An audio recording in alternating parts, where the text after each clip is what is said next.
தீயவர் மூவரின் வதம். பங்குனி மாத பௌர்ணமி ஹோலி பண்டிகையின் முதல் நாள் இரவில் விறகுகளை எரிக்கும் நேரம். இரவு சிறிதே ஆகியிருந்தது. வெண்மையான நிலவு விரிந்திருந்தது. ஸ்ரீ பலராமனும் ஸ்ரீ கிருஷ்ணச்சந்திரனும் யமுனை கரையில் உலவியபடி பிருந்தாவனத்தின் அழகை கண்டு களித்து கொண்டிருந்தனர். கோபியர் சிலரும் அங்கு அவ்விருவரையும் தொடர்ந்து வந்தனர். பூப்பறித்தலில் ஈடுபட்டனர். அதே நேரத்தில் குபேரனைச் சேர்ந்த சங்கச்சூடன் எனும் யக்ஷன் அங்கு வந்தான். அந்த துஷ்ட யக்ஷன் திடீரென்று அந்த கோபியர்களை பிடித்து கொண்டு ஓடத் தொடங்கினான். பாவம் அந்த கோபிகள்! ஸ்ரீ கிருஷ்ண பலராமரின் பெயர்களை கூவி கூவி காப்பாற்றுங்கள் காப்பாற்றுங்கள் என்று அழுது கூக்குரலிட்டனர். கோபியர் அழுது அழைப்பதைக் கேட்ட சகோதரர் இருவரும் அவர்களிடம் பயப்படாதீர்கள் என்று கூறி ஆளுக்கு ஒரு சால மரத்தை பிடுங்கி கையில் எடுத்துக்கொண்டு ஓடினார்கள்.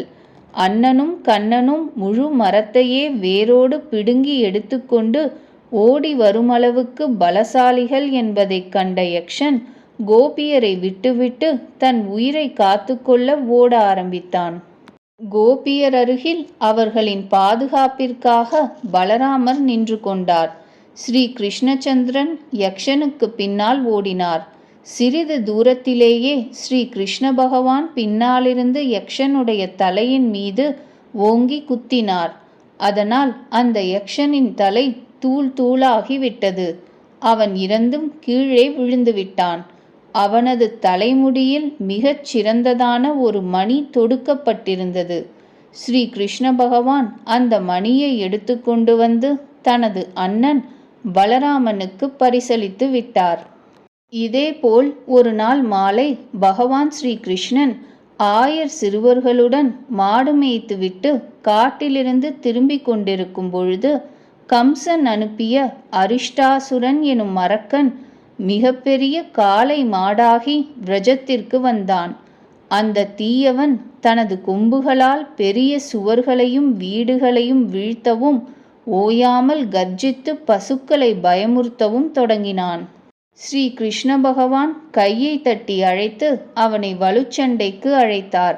அவன் தலையை தாழ்த்தி கொம்புகள் இரண்டையும் நீட்டியவாறு வைத்து மிக வேகமாக மூச்சு விட்டபடி ஸ்ரீ கிருஷ்ணச்சந்திரன் மீது பாய வந்தான். முதலில் ஸ்ரீ கிருஷ்ணச்சந்திரன் கொம்பை பிடித்து அவனை பின்னால் தள்ளி விழ வைத்தார். ஆனால் அவன் மீண்டும் எழுந்து கொல்வதற்கு ஓடிவரவே அவனது கொம்புகள் இரண்டையும் பிடித்து ஸ்ரீ கிருஷ்ண பகவான் அவனது கழுத்தை திருகி பூமியில் வீழ்த்தி கொன்றார்.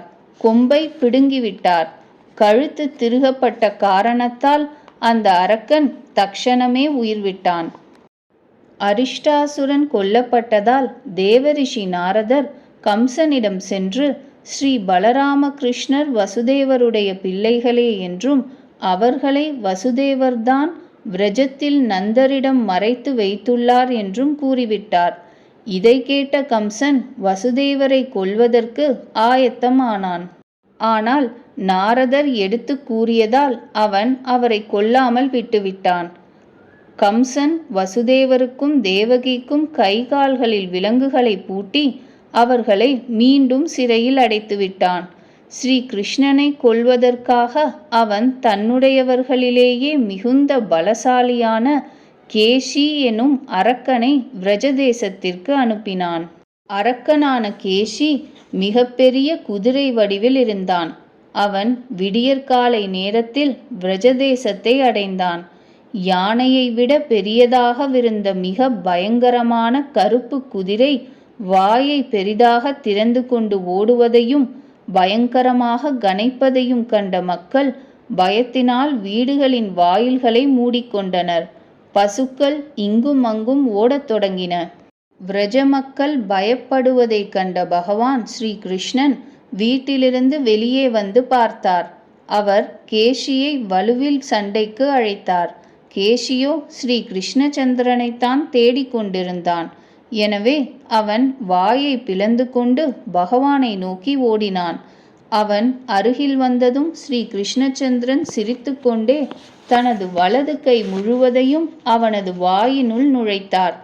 தோளளவு வரை பகவானது திருக்கை அரக்கனது வாய்க்குள் நுழைந்த வேகத்தில் அவனது பற்கள் உடைந்து சுக்கு நூறாய் கீழே விழுந்தன. ஸ்ரீ கிருஷ்ணச்சந்திரனின் கை கேஷியின் உடலில் சென்று பெரிதாக வளரத் தொடங்கியது. கேஷியின் உடல் முழுவதும் வெள்ளரிப்பழம் போல் வெடித்துவிடும் அளவு பெரிதாயிற்று. கேஷி இறந்துவிட்டான். ஸ்ரீ கிருஷ்ணச்சந்திரன் அவன் வாயிலிருந்து தனது புஜத்தை வெளியே எடுத்து கொண்டார். தேவர்களும் பயந்து நடுங்கும்படி வலிமை உள்ளவனும் கொடியவனுமாக இருந்தவன் இந்த கேஷி. எனவே அவன் இறந்ததால் தேவர்கள் மிகவும் மகிழ்ந்தனர். ஸ்ரீ கிருஷ்ணச்சந்திரனின் மீது வானத்திலிருந்து மலர் மழை பொழிந்து அவரை வாழ்க வாழ்க என வாழ்த்தினர்.